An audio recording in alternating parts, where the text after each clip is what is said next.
Hello, everyone. Welcome back to Down on the Sidelines. As always, on your home sideline, it's your boy, Matty Icy, a.k.a. Matt Crawley.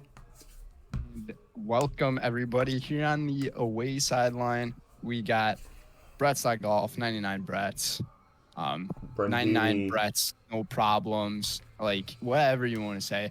Brenden Retzeloff is here with you guys once again.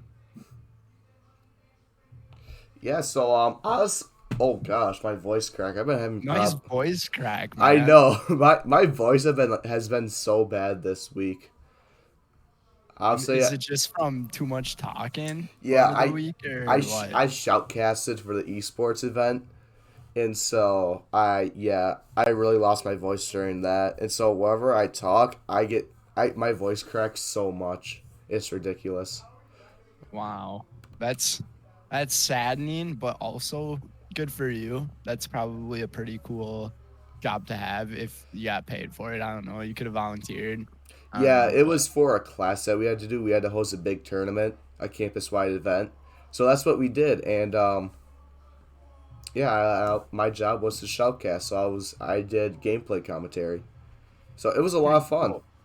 Yeah, I also ended up doing some commentary this past weekend. Technically Friday night. It was a girls basketball game in Amherst that I covered for Zaleski Sports, the place that I work at. All right. Which they are an amazing crew to work with. I absolutely love my job. Just like to get paid doing sports casting and announcing, it feels like the coolest thing in the world, man. So I feel very grateful for the things that I have. And now we're to Monday. So good way to kick things off. We're getting close to the very end of the Monday night game between the Saints and the Buccaneers, where the Saints are probably going to win this one. But it Don't says never. Tampa Bay is in the red zone at the 1 yard line, Oh my gosh! and they just It. scored a touchdown. Did they really? Yes, sir. It's about damn time because they say that it's first and goal at New Orleans one. Oh, there's only 3 minutes left to play in the game. Holy shit! This has been one of the quickest games. It that's what I said when I was in class earlier today. Like we were watching a movie that was in black and white or Mm-hmm. whatever, so like it was pretty boring. So I always like checked on my phone to see the fantasy scores or whatever, and I was paying attention to this football game because I have Chris Godwin.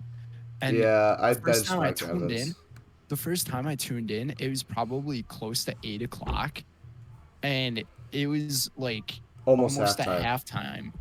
It was Yeah, insane. it's not. It's just before 10 o'clock here, but yeah, Browns defense screwed me over. So yeah, they scored 31 points. Dang. Yeah, but I Um, think without anything else, let's hop right into it. you can continue talking. I'm gonna have to do something real quick. I will be right back. All right, I guess Matt, I will be taking over. So our first up on our agenda today will be probably one of the best games, potentially the AFC Championship game. The Chiefs and Bengals, hell of a game. The split was right on. It was -3 plus 3. Final score is 27-24. And it was such a good game. I actually watched the game, then we went out to eat, and they had all the games on there, and that was like the big game that they had up on the big screen. Such a good game. Obviously, Burrow is 3-0 against Mahomes, which is the only quarterback to do so, and he also had snapped his 28 game winning streak in November and December. So Joe Burrow is basically the Batman to Patrick Mahomes Superman. So like it's super good, but it kind of sucks that Brenden went to go away because I know he was gonna go off about saying, "Oh, Joe Burr, Joe Burr, Joe Burr." But yeah, but what other things that are they actually the best AFC team right now? My opinion, yes. I think they're the best AFC team right now. You knock off the one seed. It's in. It was played in Cincinnati, so obviously it would be different if they did play in Kansas City. But I still think they're the best. They got Jamar Chase back. He didn't really do much besides get a taunting call and unsportsmanlike. So even though he didn't score a touchdown or nothing, so that was kind of funny. But yeah, Damian Pirine did absolutely went off. I think that's his name. Let me double check that. I'm probably gonna be shooting myself in the foot. Samaje Pirine, yeah, not Damian. I'm thinking of Damian Pierce. But no, honestly, I think it's just super good. That was one of the best games of the year. I'll probably put in my top 5. Obviously, Minnesota and Buffalo, as you guys know me, that's my number one. Obviously, potential Super Bowl matchup. That was hell of a game. Yeah, but Brenden isn't here, so it's just like, well, what the hell? I feel alone. I feel sad. I am back, Matt. Oh, I am now happy now. Not dead. That's good. What did you have to do? I just had to let Katie in through the door because the downstairs door for our apartment was locked, which gotcha. never happens. So, yeah, took a little bit of time, but I'm not dead. So, well, that's good. Yeah, I kind of just told them my thoughts about the Kansas City game. Obviously, the spread was right on. It was a 3-point spread. It was actually exactly dead on. Well, besides Cincinnati was +3, then Kansas City was -3. Kind of talked about how like Samaje Perine just absolutely went off during this game. oh my gosh, boy, he did. Like he was like everywhere. Like it was insane. But yeah, I'd say that Jamar Chase got back. He didn't really do much. I think he had like 6 receptions for just under 100 yards, an unsportsmanlike penalty. So that was kind of funny. 7 for 97. Yeah. He was the leading receiver for the team. Oh, he was? Okay, I thought it was Tyler Boyd. Yeah. I thought it was Tyler Boyd. Him and Boyd were pretty close. Dude, I can't believe he dropped that touchdown pass. When Tyler Boyd dropped that touchdown pass. Oh, I know what you're talking about. Yeah. And honestly, like you had right there. You could have had a catch of the year candidate with Jamar Chase, where he just like kind of just like reached up and just grabbed it, but he didn't get his second foot down in bounds. That was like a super, super insane catch. That wasn't a catch. Yeah. I kind of talked about how you're a fanboy over Joe Burr and all that. Super Joey Burr, baby. I said that he was the he's a Superman, and he's the Batman to the Superman, which is Patrick Mahomes. Patrick Mahomes is the Superman, then obviously Batman is Joey Burr. See these two teams becoming more of a rivalry than It's being Mahomes and Josh Allen and the Bills. It's basically saying this is a lot of people are calling this the next Brady Manning matchup, and I totally agree with that. So I totally agree with that, and I think it's good. The Bengals own the Chiefs as of the last 2 games that they've played, and they've been pretty important games. So because with the Chiefs losing and the Bengals winning, that completely like mixes up our top 10s. Yes. 100%. Yes. And then also it changes the standings for Bills the are the AFC number 1 team East. seed The Bills now. are now number 1. Yeah, and I don't know if you know this, but Joe Burrow is the only player to beat Patrick Mahomes 3 times, and he's 3-0. And he also snapped Patrick Mahomes' 28-game November-December game win streak. The next person is Tom Brady, who is 3-3 against Brady, but 3-0, not 3-0 against 3-3 against Mahomes. Yeah, not 3-3 against Brady. I was talking about him. But Joe Burrow is 3-0 against Mahomes, which is like holy shit, like that is insane. I didn't know that he had 3 wins against him. Yeah, because they beat them in the regular season last year where they came back, and then he came back and won in the AFC Championship game, and now this game. I don't even remember that game where he came back in the regular season last year, but Bro, they were leading like 27-3, or it was like 30 something. It was Was a that in lot. Cincinnati? Yeah, that was in Cincinnati. Okay. So that's interesting. Back-to-back regular season games between these two teams, both in Cincinnati. Yeah, and obviously the playoff game was played in Kansas City. Yep. But Yeah. The, yeah, it's this the is Bengals just own the Chiefs, I guess. they really do. And obviously you said right now I think the Bengals are the best team in the AFC right now. I think that I- 100%. Obviously there's like Super Bowl hangover because they started 0-2, but now they're wait now I think hold on, where are they? They're 8-4. Eight and They're the four best. now. They're the best 8-4 team. So 100%. oh yeah, Best team in the AFC. Like, you can debate on that, but their last two games that they've played, they've beat teams who are high caliber. contenders plus Super Bowl contenders. Who did they The play last week? Titans, they Oh, played the Tennessee. Titans, and they won 20-16. Yeah, Yeah, you could look back at the beginning of their season and go like, they lost to the Steelers in the first game, and then then they they lost to lost to the the Cowboys. Ravens. Then they lost to the Ravens. Yeah, Well, yeah, and the Ravens. I forgot they're not a lost team. Very 4 lost team. and then their other loss. Who's their other loss? If they have four, It was the Jets. no, they beat the Jets. Did they? I thought they lost. They beat them 27-12.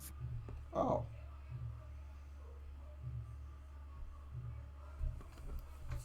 Did they? Oh, they lost to the Browns. The Browns? Yeah, they lost to the Browns on Halloween. Oh, ain't that just scary? No, but yeah, honestly, I think that the Bengals are the best team in the AFC right now. I think we both agree with that. Absolutely. The Bengals, they're my favorite AFC team in football. So I got one team to be proud for, but I guess I also got my other team to be proud for because they won this week, Well, too. yeah. I guess going on to the next topic is Jimmy G out for the year with a left foot injury. Now, Mr. Irrelevant became Mr. Relevant and won the game against Miami, which was not a good game for Miami. Yeah, it's unfortunate to see what happened to Jimmy Garoppolo. Right now, I'm kind of like watching the game cast of the football game, and this is actually getting really interesting. I know the Bucks have it like 1st and 10 on the New Orleans 49. 27-yard line. Yeah, 1st and 10 yeah, on. Tom Brady. There's a minute 30 left. Yeah, I'm watching it on my computer, so I have like it going by like the play-by-play, so it says 1st and 10 on New Orleans 31. Like I said, like they're not out of it. Yeah, it's kind of scaring me because that would ruin my amazing record this week. Yeah, it's insane. But yeah, for the Dolphins, they absolutely got shat on. Yeah. Like that's a pretty good way of saying that. Tua Tagovailoa didn't have a single L, and then they bench him towards the end of the game. So it's kind of like, well, Mr. Irrelevant becoming Mr. Relevant, and now doing this to you with no Jimmy Garoppolo, who I still think is like a average, mediocre quarterback. So like the 49ers, they got tons of options for their quarterback. They also picked up former Broncos player And 49ers player. Josh Johnson. So Yeah, do you think? Actually, no. Actually, yeah. Obviously, as of this morning, Baker Mayfield got released by the Panthers. So now this brings up the question: are they going to go out and get Baker Mayfield? I was thinking of that right away once one of my friends showed me the Bro, news okay. Timeout. First and goal on New Orleans 5 with 33 seconds left. Oh my gosh. This is insane. Yeah, I just have the game cast on right now because I can't watch the game. So Yeah, so I'm kind of we just will let watching you the know. field. I But have, I have it pulled up side by side. I have the script. I have script on one half. I have the game on the other half. So we're all good. okay. So yeah, about Baker Mayfield, I don't really know what they're gonna do with him. Um, I could see him getting picked up by the 49ers, but the dude's been struggling this year. I'm gonna pull up his statistics Yeah, from it's this been season. so bad. I don't know how many games he has started. It's just been super bad for him. Like obviously when He's had a big like turn of events go through his life this year. Like that's lightly putting that. This guy's been going all over the place yeah, because he had it's that injury, and then Cleveland decided to get rid of him for Deshaun mm-hmm, Watson. And then once he was saying he was joining the Panthers, uh, you had Robbie Anderson getting all pissed off, mm-hmm. saying, "I don't want this guy as my quarterback," and like it sucks to like hear all of that type of Yeah. news.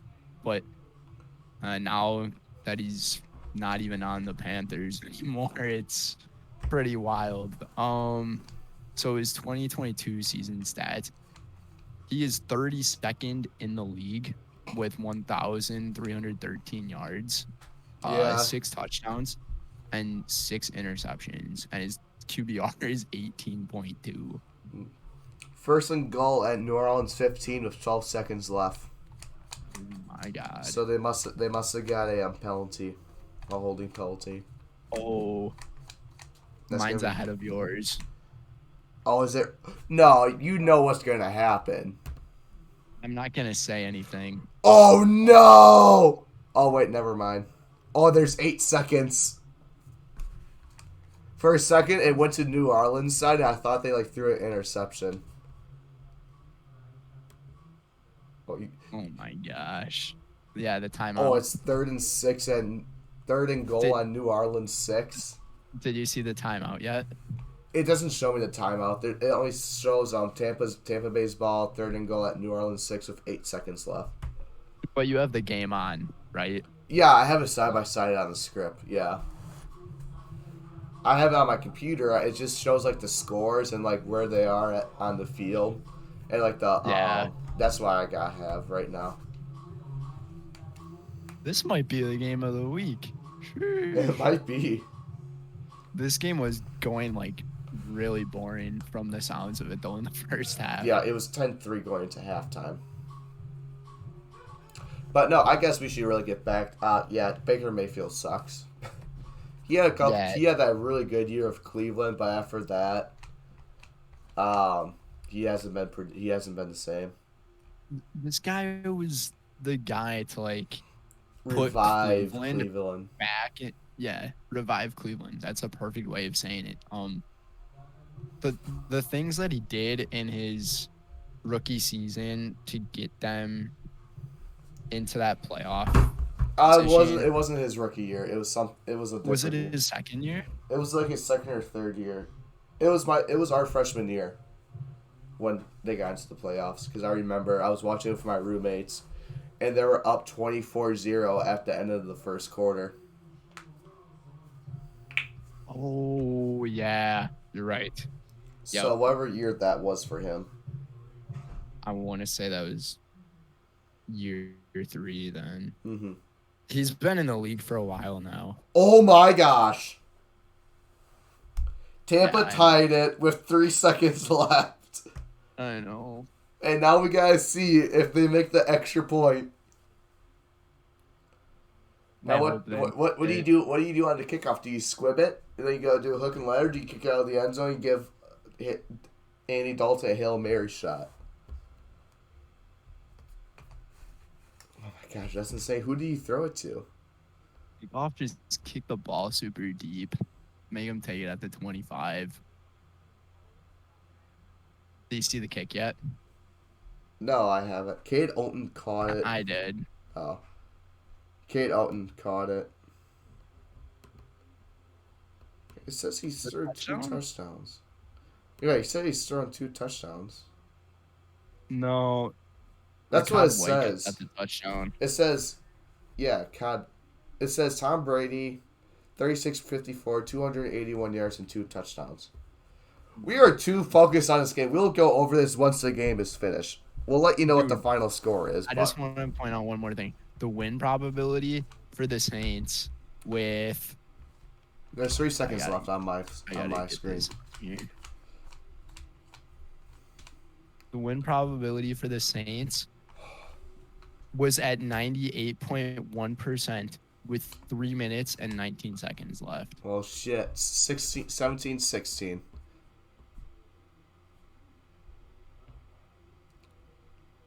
Well, I mean, we both got one of the scores right, but it was for the other team.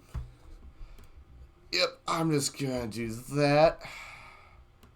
My record was so good. That game just kind of let me down a little bit. But about the 49ers and their situation at quarterback, what do you think is their best option? You think Purdy is going to be it? I think Purdy's going to get it. Just because how he performed was just... It wasn't the best, but also wasn't the worst. Yes. The way he performed against we thought to be a very well-rounded Miami Dolphins team, he got the job done. Oh, shit. And it's what you want to do. Mm-hmm. But yeah, I think Bryce Purdy is going to get it. But I guess we'll go on to that. Obviously, we kind of both think that Mayfield won't go to the Niners. But into our next QB issue is Lamar is out for quite some time with a knee injury. Didn't they list him as a few weeks out? Yeah, they haven't placed him on IR, and they didn't rule him out for the year. So the Ravens, they got a good backup quarterback. Yeah, Tyler Huntley, former Packer. He's pretty much Lamar Jackson, but not as good. But he's still good. He fits in with the offense that John Harbaugh likes. So, oh yeah, for sure.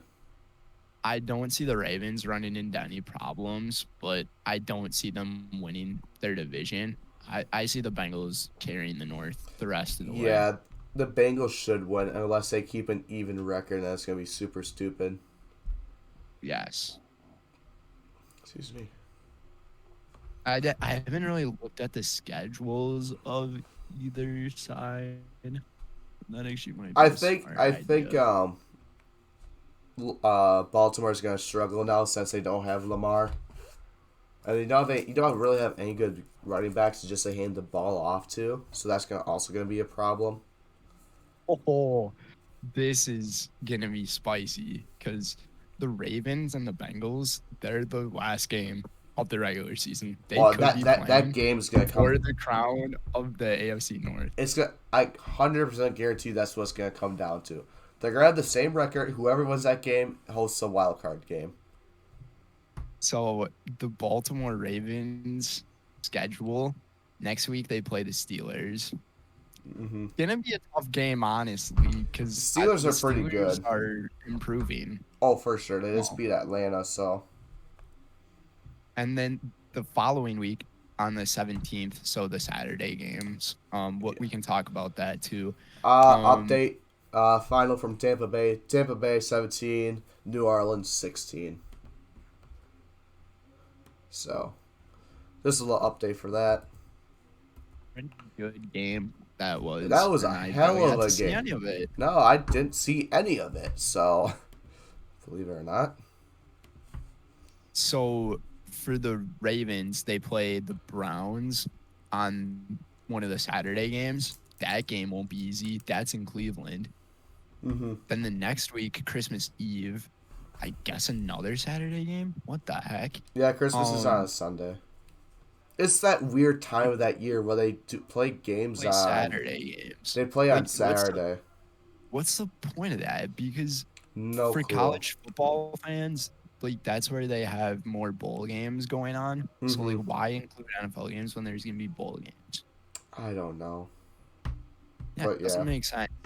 NFL, if you want to answer that question for us, feel free. Um, but the Falcons, they play the Ravens. The Ravens should win that one. And yeah. then the Ravens and Steelers play again on New Year's. And then Mm. that's when it's the finale with the Ravens and the Bengals. Gonna be You're quite the game. yeah. I guess yeah. Kind of Lamar's injury. That's kind of what's going on with that. On to our next one. Another QB problem. Stafford is now on IR. With he was cleared to play, but they just put him on IR. So, I think this is the end for Matthew Stafford. I think he's gonna call it retirement. Retirement, it's a possibility. I just can't see this guy retiring after this injury unless this injury like actually impacts his game severely. Um it would just suck to see after they win the Super Bowl, he decides to play another year. And Mm-hmm. then everything that transpired, him and his injury, the team obviously struggling so much. I just can't see him going out like that. Um, it would just be a sad way to see that happen. Almost Mm-hmm. like Andrew Luck a little bit. Because the reason Andrew Luck retired was because of his injuries that he sustained, and Yeah. the Colts are kind of going downhill ever since his retirement. I don't know if you saw some of those memes. Yeah. Like they're so bad about Andrew Luck. It's pretty disappointing the way the Mm-hmm. year has gone for both the Rams and the Colts. That's just how I see it. I don't see Stafford retiring though. I see him playing another year. All right. I guess yeah. That's kind of like our thoughts on Stafford. I say he got his ring. Obviously, he should have gotten a ring. He finally got it. Should Now have it's just just a stopped mat. after he got it. Yeah, he's like, okay. I won my ring. I prove. I proved to But everyone that it was a team. but I have that feeling that he thought he could get another ring this year just based on how their team performed, and they lost some key guys like Von Miller. Odell, Yeah, he's not even playing. Um, which we for some can. reason, they had running back problems at the Yeah, beginning of the Cam year. I Akers get was it. like non-existent. It was like super weird. Yeah, so that's basically the news on the Rams and their struggles for the year. And Stafford. So we can move on to Odell Beckham Jr. He visited the Dallas Cowboys Mm-hmm. earlier this week. So He did. is there a possibility that Well, Odell he was actually at the Beckham game tonight, and he was in Tampa? yeah, he was with the Cowboys. He was like with Parsons and them. Oh, last night. Yeah. Okay. Yeah, when you said tonight, I was like, he was in Tampa. He's gonna play Mm-hmm. with Tom Brady. Yeah. I mean, actually, don't count that out. But um, yeah. Do you think Odell Beckham Jr. is gonna become a Dallas Cowboy? I really don't want to see that. I want to see him go back to New York. Like with So, everything like that everything that's leading up right now, that's how it's gonna be looking like. That's what it's gonna look like. it's Oh got Dallas gosh, written all over. Like, that's what. Yeah, it literally does have. It does have Dallas written all over it. like the Giants, they don't really have like a receiver. So Dallas, yeah, CD Lamb, they got Michael Gallup. yeah, Dallas is like full on wide receivers because CD, he's the number one guy, obviously. Yeah. Gallup, like you mentioned. Um, I can't even think of the tight end's name. I do know Jake Ferguson's on that team, and he is the grandson of Barry Uh, Alvarez. yeah. To all you Badger fans Dalton watching. Schultz is the tight end for them. Yep. So, like, it will just be another powerhouse to a team that's super good. It's not like And he's like, needed, but that's where like he would have the best success. yeah. And earlier, or I guess last week, we were kind of talking about this same exact news, and we're like, we don't know how good he's going to be going into one of these teams. He could Yeah. be one of those wide receivers who turns out to be like Kenny Galladay when he went to the Giants, Mm-hmm. like kind of just bland and not good. Um, so like we never know, but I guess the way Mike McCarthy's offense is ran in Dallas, very similar to the offense of the Packers when he coached them in the earlier years. Well, yeah, because I would just imagine, all right, this is the type of offense that we're running. Well, in the earlier years of the Packers, they were like more balanced. And then Mm-hmm. in the later years, when like everyone was saying Rodgers is in his prime, they always threw the ball. So it was like so predictable. And the Packers like never ran the ball. That's why they fired him. So um but things are looking pretty good for Odell if he's visiting these teams, especially the Cowboys, who just came off of a dominant performance. Mm-hmm. Because this team is a Super Bowl contender. Oh So yeah, for sure. But I think, yeah, I think leading in that, I guess, go over our game predictions. Obviously, like we both like obviously it didn't look super good for me in the beginning, but our ending records. yeah, I was kind of like hoping that your teams would keep losing. That's why I was like the Like one looking at the if you were like document we both earlier did this week. super, both did super good. Like I finished 10-4, you finished 11-3. I made a game on you. Oh You yeah, come for sure. At on. one point, you were up. You were up 8-0 to 6-2. Yeah, Yeah, you guys. I you were almost just had. you were always 2 games ahead of me. I had the Thursday night game correct, and I had all of the noon games on Sunday correct because we're not counting ties. Ties are not a win No, or loss, so we don't do that. we're So I unlike the got every NFL. We don't single count ties. yes. Ties are bad. They should be forbidden. NFL, Mm-hmm. if you're listening. Um, but yeah, I I absolutely crushed it in the noon You really games, did. and then the afternoon games it kind of fell apart. And there's a quote that I said about one of them too Yeah, we'll discuss from that last once we week. get to that game. I can't wait to talk about that one. Was that for the Chargers game or was that for the Seahawks game?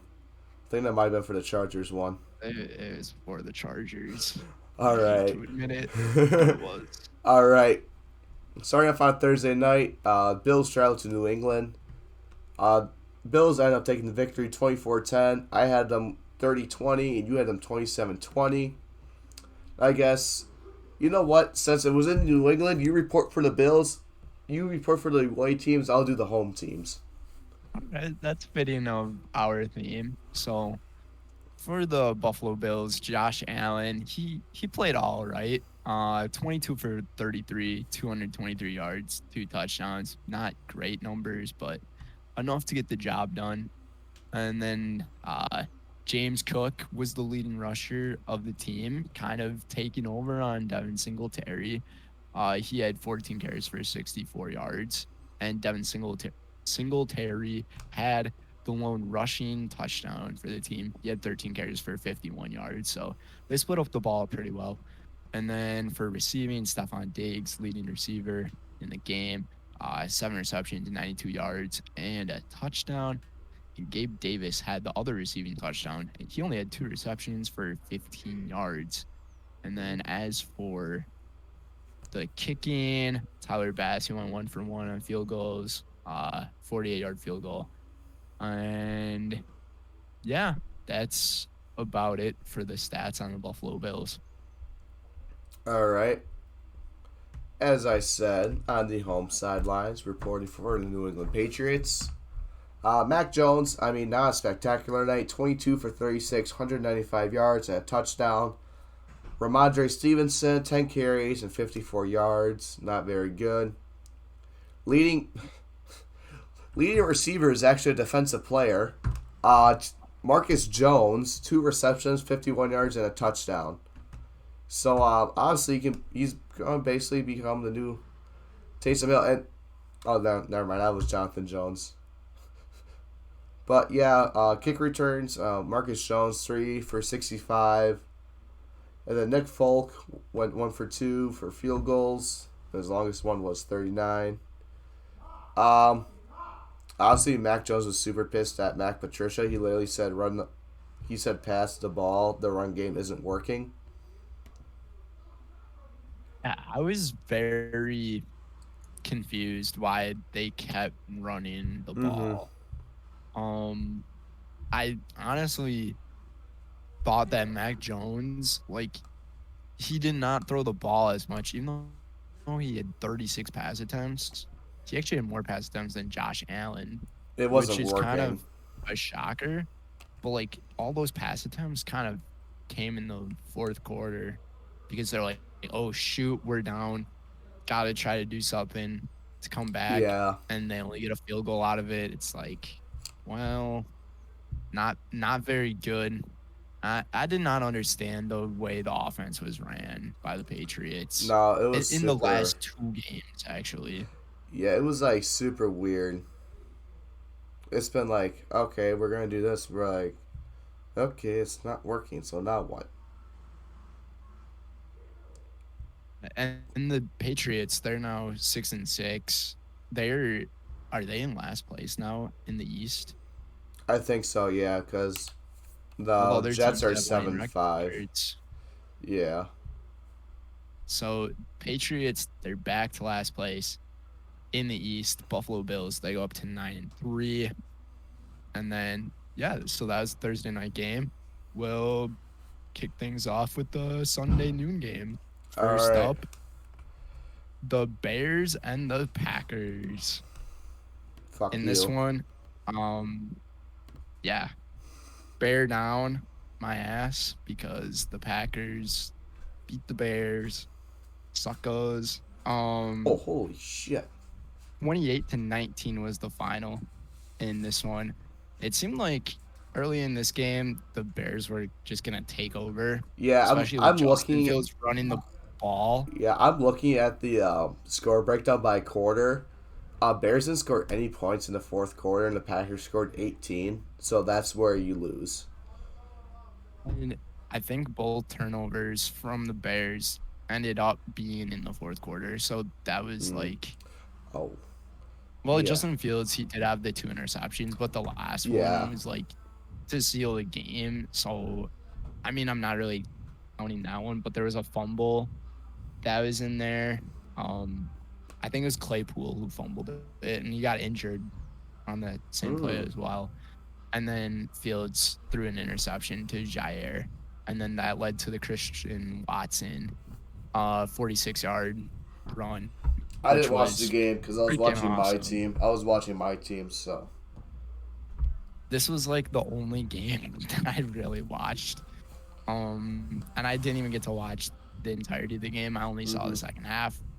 But I did see the play where Justin Fields had that 56-yard touchdown run. I was scared out of my mind because he outran 5 different Packer defensive players. I'm like, well, it's going to be like this. But we'll talk about the player stats. So from the away sideline, I'll talk about the Packers, my Green Bay Packers. Aaron Rodgers, he went 18 for 31, 182 yards and a touchdown. Jesus. He owns Chicago, but like those numbers are not great. Um, AJ Dillon, he led the team in rushing, 18 carries, 93 yards, and a touchdown. It was sad to see that AJ Dillon didn't wear the shoes that King's Customs ended up Yeah, making for him. so I actually talked to him about that because I was watching his live, and he said he would want to do an episode with us, so we have to figure out a date with that. But yeah. So the reason that AJ Dillon didn't wear his cleats was because he wore them during the pregame, but since Chicago was a grass field, he needed longer spikes on his cleats, so he had to go in and change his cleats, or then he would have worn them. Bro, Soldier Field is ass. I know. It straight up is. And I'm pretty sure they did change their grass this year. I And think it's you're still right. not Yeah. good. It's still not good. Mm-mm. That that destination or that stadium is one of the places I do not want to go visit because it doesn't seem like a great environment at all. No, I don't know what it is. And since I'm gonna be wearing a cheese head and a Bears jersey bro. in that, That's gonna be. I'm gonna get a crap ton of hate from Bears fans. Yeah, they're like one of the Um, worst from what I've heard. Like they're so bad. like I've seen, I'm guessing you've seen the same videos where like, so They there's get this ear one bored on Bears them. Yeah. fan on TikTok where he ended up recording one Bears fan push over a Lions fan out of like a few of the seats Yeah, they're for like super bad. apparently no reason. Yeah, so I'm not looking forward to going there. I No, would I just don't put it blame you. that way. No, Um, but I guess we'll go to the home sideline. I Justin am Field. not finished with the Packers, Oh shit, my sir. bad. I thought you were. We went on a little bit of a We tangent. we were yeah, we got a little off track because of the AJ Dillon news. He had a touchdown in this one. He had 18 carries, 93 yards. And then Christian Watson, he had the one carry for the 46-yard touchdown, which was awesome. And then receiving, Allen Lazard led the team, 5 receptions, 67 yards. It's so much different seeing his team without Devontae Adams, that's for sure. And then Christian Watson, he had another touchdown, a receiving touchdown, 3 receptions, 48 yards. And then Jair had the interception, and then Keshawn Nixon had the other pick for the Packers. Yeah. Now it's your Okay, turn. now to the Bears sideline. Oh my gosh, my voice just cracked again. That was really bad on my end. Yeah, so Justin Fields actually did pretty damn good.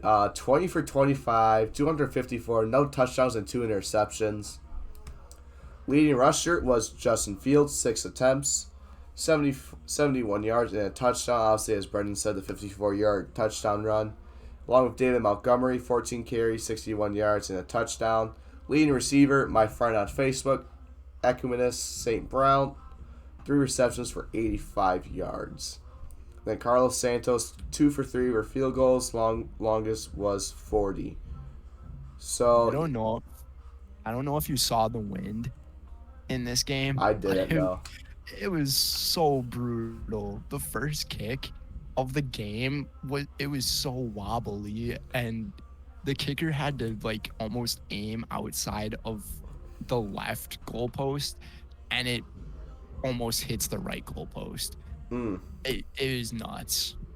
But continue. Yeah, I mean, with this loss for the Bears, they are officially out, eliminated from the playoffs. So yeah, Sucks to be that's a yeah, Bears it fan. sucks. I mean, they got things to look forward to though. Oh yeah, Next for year, sure.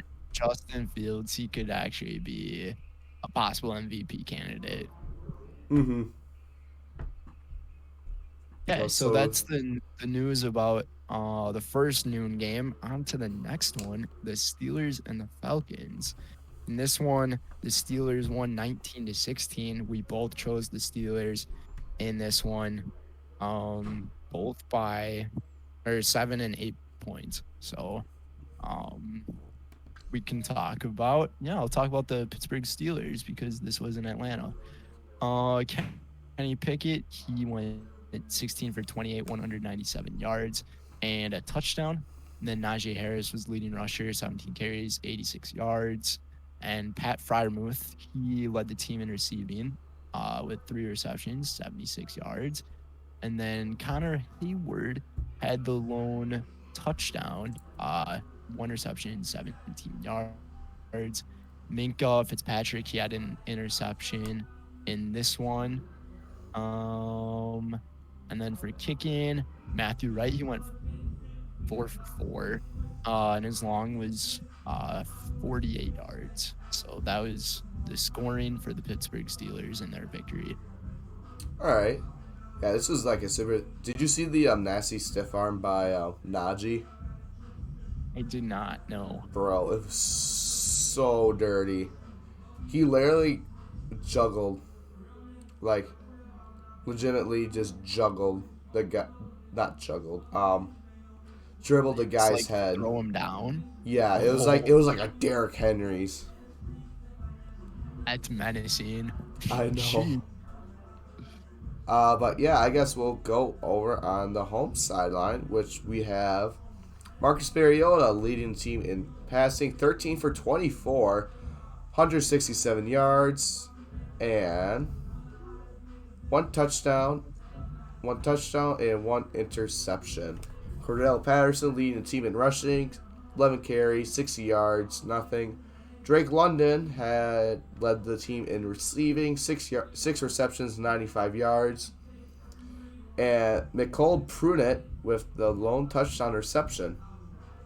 And nothing much. I mean, Yahoo Koo, 3 for 3. Longest was 51-yard field goal. But that's Easy it. kicker. Let's Yes, go, sir. Koo. Cool. Yeah. Caw.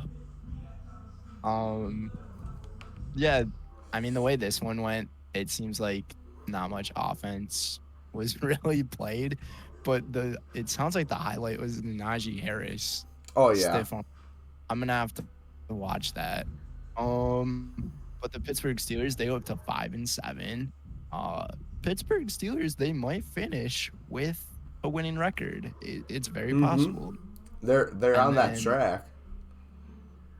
I didn't really see their schedule, but it seems like they're back to their winning ways. So it's a good thing to see Kenny Pickett is adjusting Mike Tomlin's team. I think that's pretty great. I don't know if you saw it at the end of the game. Mike Tomlin was like taking notes or something while walking, and this one guy was taking a video of him, and he said like, "Hey Mike, can I get an autograph?" And he's like, "No, I'm fucking working." Like, oh my god. It was pretty funny to see That's that video. funny, yeah. It shows he's serious about his team, wants them to be successful. That's what you got to do as a coach. Good for him. I mean, so now it is next game. Yeah, you're 3-0. I am 2-1. The New York Jets at the Minnesota Vikings. This was a pretty great game. If I had $1 for every time the Vikings gave me a heart attack, I have $9. Quite a bit of dollars for every heart attack that you got, and only during this season because they've played 11 or 12 games. They played 12 games, and 9 of them have been within one score. Yeah. Which means that one of their losses was only one score. No, so like both of their losses were blowouts. You had 43, then you had 27-7 or 24-7. Oh. How do you get 9 heart attacks then? Because week 1, because they've been in 9 one-score games. In 9 one-score games, they've won 9. And obviously, the week 1 against the Packers was 23-7. Oh, yeah, that's right.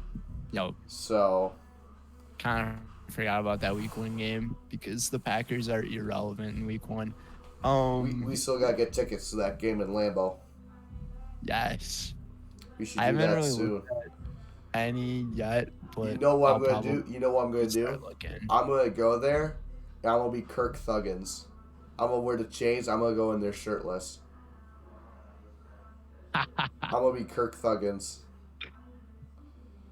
Dude, you're gonna freeze your Ass ass off. off. I don't care. If I get featured on TV, I will get featured on TV. Anything for TV, I guess.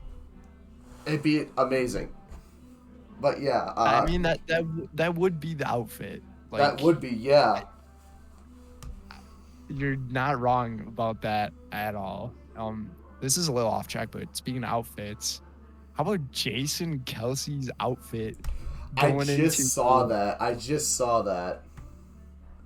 Going into this week's game against the Titans. He had a see-through football jersey, a white belt. Just like he was ready. He was ready. But no, I saw that. It was kind of funny. I just saw that before we started recording. Well, he dressed up as, I think it's Doug from 51st Dates. I think that was the main really? costume. Yeah. Have you not seen that movie? No. Okay. We're getting sidetracked a lot. Dude, just look up 51st Dates, Doug, and go to images. You'll see it.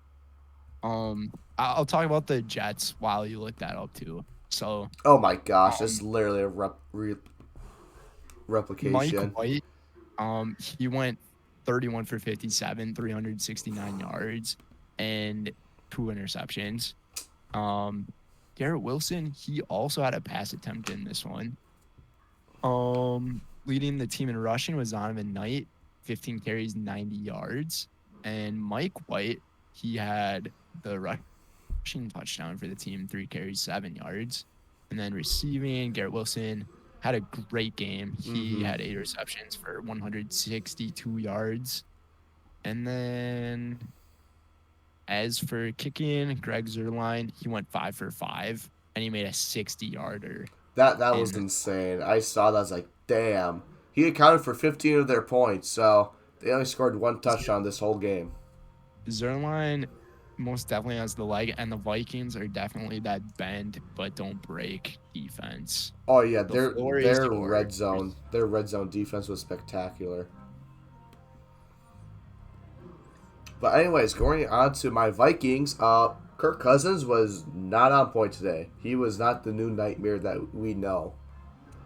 21 for 35, 173 yards and a touchdown. Dalvin Cook, 20 carries, 86 yards and a touchdown. Alexander Madison, three rushing yards, 3 rushing attempts, 14 yards and a touchdown. Obviously, he had celebration of the week. Justin Jefferson, was a fantastic celebration. Justin Jefferson, 7 receptions, 45 yards, and a touchdown. Harrison Smith is in 3rd place for interceptions with 5 on the year, and Cameron Bynum with the other interception. Obviously, for kicking, Greg Joseph, 2 for 2. The longest one was 51 yards. But yeah, like you said, Vikings are a bend but don't break team. Obviously, like I said before this, if I had $1 for every 1-score game, if I had $1 for every time I had a heart attack while watching the Vikings, I've had $9. Because I have their fucking 10 wins have come within 1 score, and it just pisses me off. You can buy yourself quite a bit with $9 too. I know, but like, you could get yourself a meal at a football game for that. Maybe not. No, because a beer is just gonna be like $13. Oh yeah, especially in Green Bay. Yeah. Yeah, but obviously Dan Donatello, I think that's his name. Hold on, let me look this up. I know it's Don. It starts with a D. It sounds like Donatello from I Teenage have Mutant. no idea who you're Hold talking on. about. Ed Ed Donatel. That's what his name. Ed Donatel. What? Uh, does not care how many yards he gives up as long as they win, which is not a good perspective to go off of because obviously we let Mike White throw the ball around. What do you say? Yeah, 369 yards. That is insane amount It's of air yards. it's possible Mike White led the league this week in passing yards. I think he did. It wouldn't surprise me. But yeah, Yeah, obviously Vikings defense, like he just doesn't. Okay, I don't care how many yards we win. Like, just don't give up the most points. Like yeah, like obviously you can't give up more points because then you lose the game. But at the same time, you should be trying to shut these guys down. yeah, absolutely.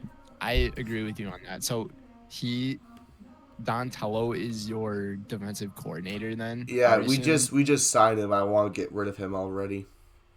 I mean, it sounds like you guys should get rid of this guy because I don't know how many more close games you guys can deal with. But the thing about having a bunch of close games and hanging on to them, We know that feeling. it just So when builds, yeah, it just builds your character mm-hmm. throughout the year. So it once you're in the playoffs and you're in that same situation, you guys have the advantage. But I just don't know how many more you guys can take. Neither do I, and it really is starting to fuck with me. So. Yeah, so the Vikings they go up to 10-2 now. And now they did not clinch the division because Detroit won, which we'll talk about in our next game. But they play Detroit next, so if they beat Detroit, they clinch the North, and they're in the playoffs automatically. Detroit's gonna be playing upset alert in that one. Yes, that's going to be a huge upset. I wonder if they have the spreads already. Um, It's very possible because the Monday night game is over. mm-hmm. And speaking They of the do. Lions, they're the next game we're gonna be talking about. I just looked at the Lions and Vikings spread. The Is it line, close? the Lions are favored by 1.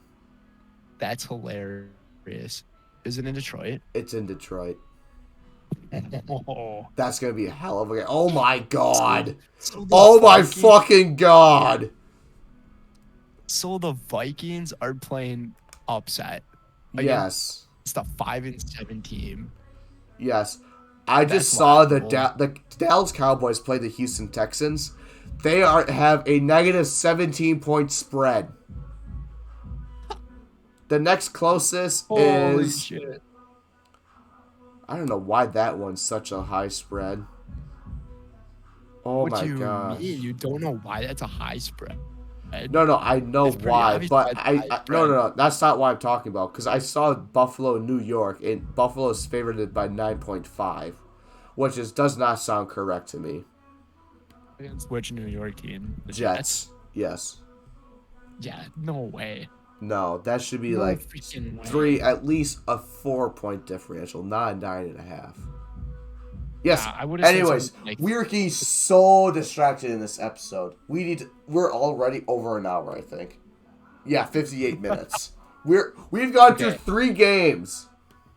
I was talking about the Detroit Lions. They're actually the next team up on this. They won 40-14 against the Jacksonville Jaguars. We both went with the Lions on this one.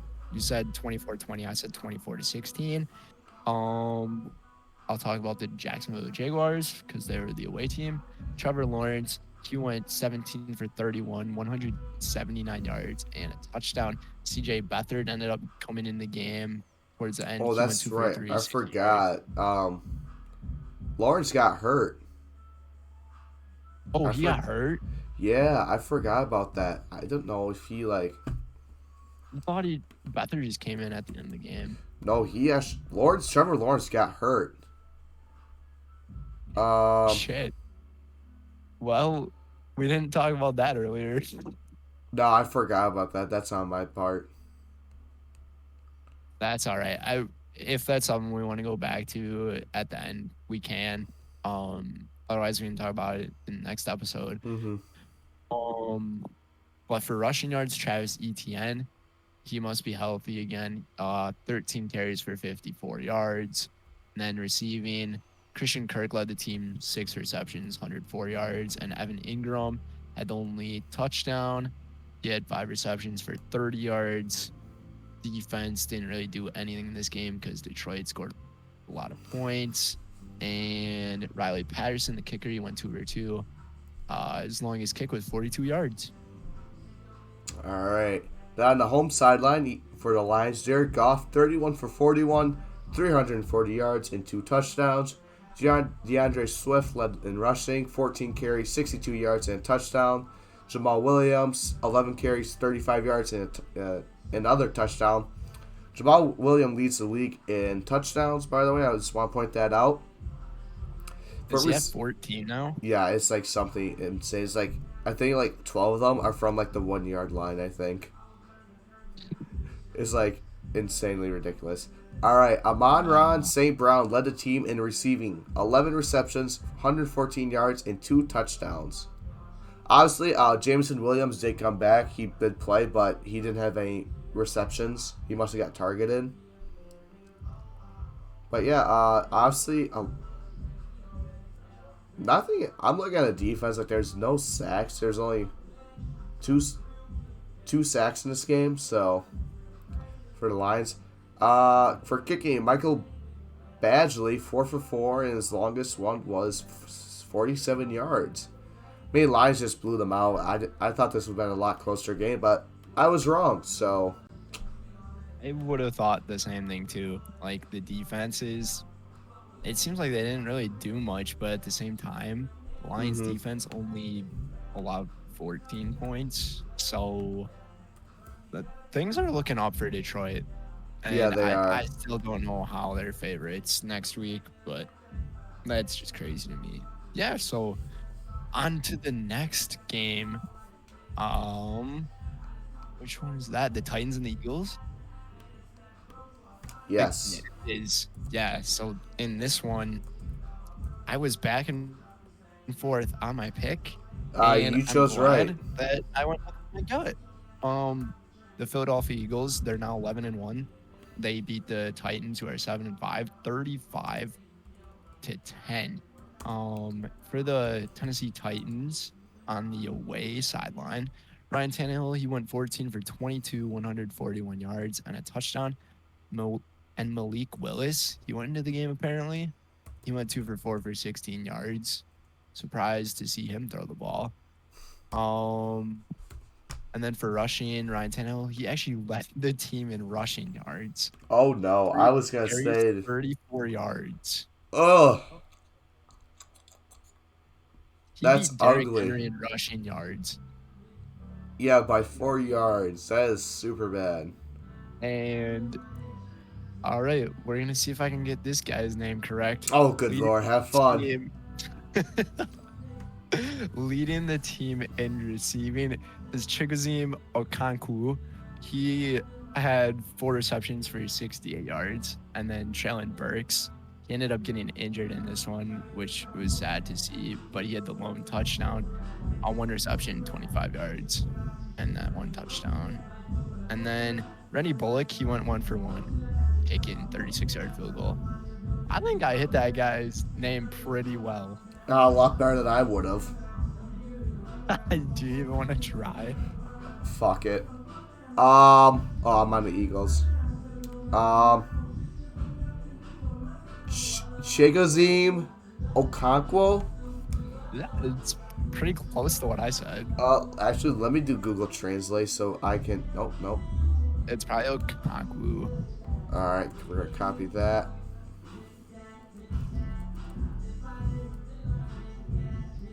Sounds like you're jamming out over there.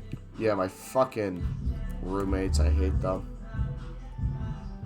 Chigoziem Okonkwo. Hate's a strong word. Chigoziem Okonkwo. Chigoziem Okonkwo. Okay, I was pretty close. I don't know if you can hear that in my end. It might be in the recording, but I don't care. But yeah, I was wrong in this. I thought Tennessee was going to win. I was wrong. So, Those are some tough words to say. Those are like one of the toughest phrases to say ever. yeah. But And then anyways, Worcestershire sauce is another one. Worcestershire. That's not too hard. Worcestershire. It's a TikTok, dude. Well, I'm sorry. But, yeah, I want them to turn it down, but I know they will just ignore me. But anyways, for the Eagles, Jalen... Yeah, my roommates hate me, so they don't give a shit about me. Jalen Hurts, 29 for 39, 380 yards. So Mike White did not. Yep. And 3 touchdowns. Gardner Minshew came into the game 1 for 2 at 11 yards. For rushing, Miles Sanders, 10 carries for 24 yards and a touchdown. Jalen Hurts had 5 rushing attempts for 12 yards and a touchdown. So they did a pretty good job containing him. For receiving, A.J. Brown, 8 receptions, 119 yards, and 2 touchdowns against his former team. Devonta Smith, 5 receptions, 102 yards, and a touchdown. Nothing I see on defense. Jake Elliott, no field goals, all extra points. I mean, now Philly's kind of a huge contender now, obviously. They still got to play Dallas and New York, so I'm waiting for those games. But yeah, I think those will be super good games. Absolutely. I can't wait to see how the NFC East is going to turn out with all these teams having winning records. I know. And speaking of the NFC East, we can jump into... Oh, whoa, we're not going to go to the next game? We're not going to go to Deshaun Watson's revenge game? I just thought it was going to be a good segue. Kind of just fell apart there. Well, we got to follow the script. Next is Browns and Texans. You can go improv. You Yeah. can improv do it. Come on. Fine, fuck it. We're doing... Where are they? Oh, yeah, we didn't highlight... Because... Well, what the hell do you want to do? We'll just go with the Browns and the Texans because All right, thank you. the segue fell apart. Yeah, so Deshaun Watson's revenge game was not a revenge game. The defense carried, and I had to play the Browns defense. They scored 31 points on me. What the fuck? It was so bad. It was so bad. Yeah, it's safe to say Deshaun Watson should not be the starter. No. Jacoby Brissett is doing way better. But the Cleveland Browns, they won this one 27-14. Oh my gosh. The Browns did they only have 1 offensive touchdown in the game? I can check. Actually, hold on. No, they didn't even have an offensive touchdown. All of them were on defense. It was defense and special teams. Yeah, it was ridiculous. That's sad. Well, Deshaun Watson, he went 12 for 22 with 131 yards and one of the worst interceptions you'll see. Bro, I saw that. I was like, bro, that was just pure luck. It wasn't his fault. I did not understand. I don't know how it happened. Well, the receiver caught it on his way down. Like, he had possession, and he just popped up straight into the air. The Browns defender was right there, so he just toe-tapped it, and he got it. So, it was a super weird interception, so... Okay, that makes a little more sense because it's like there's no way he actually threw it that bad. Like no, it wasn't Deshaun Watson's fault. It was just it was just a super unfortunate event. Got it. So for rushing yards, Nick Chubb led the team, 17 carries, 80 yards. Donovan Peoples-Jones, he led the team in receiving, and he also had the punt return touchdown. But he had the 3 receptions for 44 yards.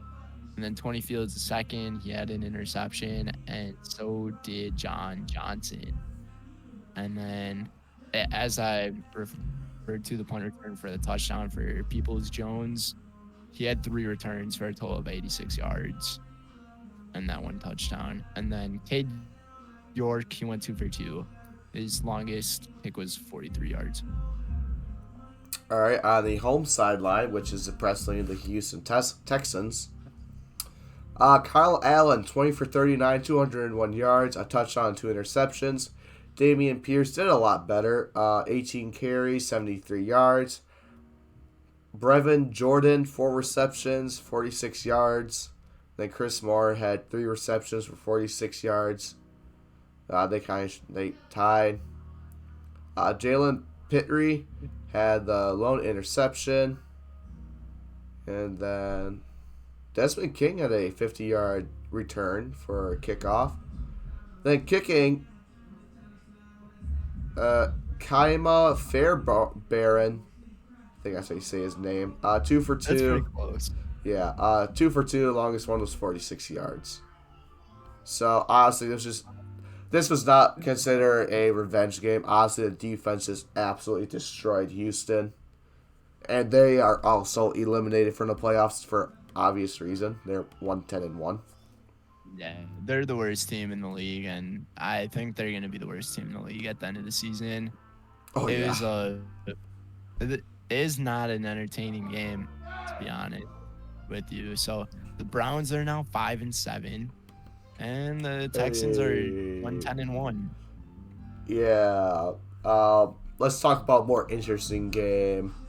The only tie in the NFC East, the Commanders and the Giants. NFL, please get rid of ties because they're fucking useless. NFL, please get rid of ties. I second. I'm sure a lot of people can third and fourth and fifth and on with that. NFL, if you're listening, get rid of ties. Yes. This was such an entertaining game. It was such a good game. It was such a good game. Like, I'm positive the fans did not want this game to end. They wanted to see how it would play out towards the end. I did see that the Giants had the chance to win it with a 58. It was a 56-yarder. He kicked it short. That's a shocker. Like, I think this is, like, honestly, last week was a 67-yarder that just came up short. Yeah, that's Justin Tucker. That's Justin Tucker, though. This is Graham Gano. Like, he should have made it. Yeah, that's definitely a kick he should have made. I don't know what his career-long field goal is. It's like 63. Yeah, how does he not make that? I don't know. There must have been wind or something. No, like, he just kicked it, like, super low. Like, the weather in the game looked fine, too. So, like... Yeah, it wasn't a weather factor. Dang, just not clutch enough, I guess. But on the away sideline, Taylor Heineke, whatever you want to call him, he went 27 for 41, 275 yards, 2 touchdowns. And then Brian Robinson Jr., he led the team once again in rushing, 22 carries, 96 yards. Terry McLaurin, 8 receptions, 105 yards, and a touchdown. Jahan Dotson, he had 5 receptions, 54 yards, and a touchdown. As for the defense of the Commanders, not much really going for him. Darren Payne, he did have 2 sacks in the game. They had a total of 4 sacks. Mm-hmm. And then Joey Sly, he went 2 for 3 on field goals, made a 42-yarder. All right. As is long. So, on to the home sideline. Go ahead. Yes, sir. So Daniel Jones led this one, 25 for 31, 200 yards exact, and a touchdown. He actually led in rushing, 12 carries, 71 yards. Saquon had 18 carries, 63 yards, and a touchdown. Darius Slayton led the team in receiving, 6 receptions, 90 yards. Isaiah Hodgins, 5 receptions, 44 yards, and a touchdown. Graham Gano 2 for 3, 48 yards for 8 points. Obviously, he missed the game-winning field goal. But, yeah, so Taylor Heineke's still undefeated on the year. Well, not undefeated. Well, Technically, he is he's undefeated. Well, no, because he lost to Minnesota. True. I forgot about that game. Obviously, you wouldn't forget about that game because you get heart attacks. Well, that one wasn't so much because we were within the 5-yard line with less than 5 minutes, with less than 30 seconds left. It's like, okay, we can either score a touchdown or we can kick the field goal, and we just kicked the field goal. Right. I thought that would have been one of the heart attacks. That's too bad. Well, it still Could have kind of gave me a heart. Well, that was also another heart attack. Okay, Because so it is $9. Got it. Yeah, because I couldn't watch the game because it wasn't on NFL Plus, so I had one of my friends FaceTime me, and so I could watch the game, and I saw it. I was like, oh my god, thank God. But yeah, ties are worthless. So this actually knocks Washington out of the playoff picture and replaces it with Seattle. So That game did? yeah, so Seattle's 7-5 and Washington is 7-5-1. Oh, yeah. I'm sure that's going to end up changing. Like, it seems like I don't know now. With the 49ers having that injury, I don't know how their season's going to play out. They but have a I can still 1-game see lead it over in Seattle. the West. They have a 1-game lead The fact over it's Seattle. only one game is nuts. I know. I want Seattle to. I want San Fran to win the West, so I don't have to deal with them in the playoffs. Yeah. Or the Giants just suck and they can go down to the 7th seed. One of those two, I'm fine with. But on to our next game. A bad one. The worst game possible. Broncos and Ravens. Man, it seems like every single game that involves the Broncos is the worst game. It's so bad. All right, take it We've away. we've already made enough Broncos country references to how bad they are, so I'm not going to do that anymore. Russell Wilson, he went 17 for 22, so his completion percentage isn't too bad. 189 yards. That's all she wrote. And then Latavius Murray had 17 carries, 47 yards. Greg Dulcich, he had 6 receptions, 84 yards. And Broncos defense, Justin Simmons, a player that I've met, he had 2 interceptions in this game. You met Justin Simmons? I did meet Justin Simmons. Really? When I was in Denver for their training camp, I was the only person wearing a Green Bay Packers shirt, and I was going up to get his autograph and get a photo with him, and he's like, "You think I'm gonna sign an autograph for you? You're wearing that shirt." I'm like, "Oh shoot!" Oh, And he's shit. like, "Nah, I'm just kidding. And then we ended up taking a picture. I don't think he ever signed an autograph because there are so many fans who wanted autographs. Mm-hmm. And then I tried to DM him on Instagram a picture of me with my Packers shirt on, holding his jersey. Saying, Wait a minute. It's his on his shirt Instagram? better. Huh? It's on his Instagram? No. Oh, it's on yours? This is that I DM'd him on Oh. Instagram. Like, I'm wearing my Packers shirt and I'm holding his Denver Broncos jersey inside of their pro shop or whatever. Oh, gotcha. And I said something like, "Oh, do you think this would look better on me then?" He never responded, but It was worth a shot. it was a pretty good moment. So I got to meet a guy who got 2 interceptions. Yeah. I guess that's the highlight of this game for the Broncos, my story about meeting Justin Simmons. You ain't wrong. Brandon McManus, he went 3 for 4 on field goals, and his longest kick was 52 yards. Your turn. Thanks. Not much better over here. Tyler Huntley led it 27 for 32, 187 yards and a touchdown. Lamar 3 for 4 and 11 yards. Honestly, went out in the first quarter. We don't know how long he's going to be out. And then James Proche 0 for 1 and an interception. Oh, okay. So I think Good job, James. yes, Tyler Huntley led the team in rushing, 10 carries for 41 yards and a touchdown. Mark Andrews, 4 receptions and 53 yards he led.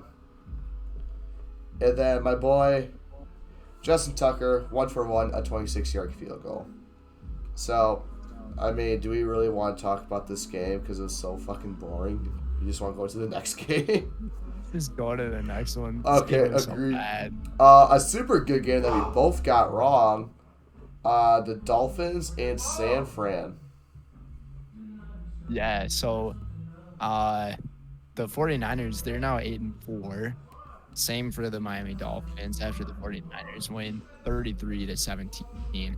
This was the first game that I got wrong. I chose the Was it? Dolphins. Yes. It was. I chose you were the 8-0. Dolphins 21-17, and then you chose them 28-24. Mm-hmm. And I was kind of on the fence about this game too because it was in San Francisco, but I'm not going to use that really as an excuse. That I had a good run. Tua Tagovailoa, he went 18 for 33, 295 yards, 2 touchdowns, 2 interceptions. Skylar Thompson, he had a pass attempt in the game, 0 for 1, interception.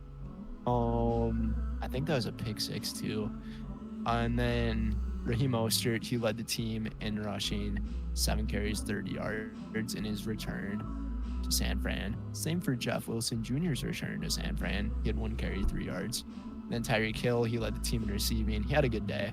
9 receptions, 146 yards, and a touchdown.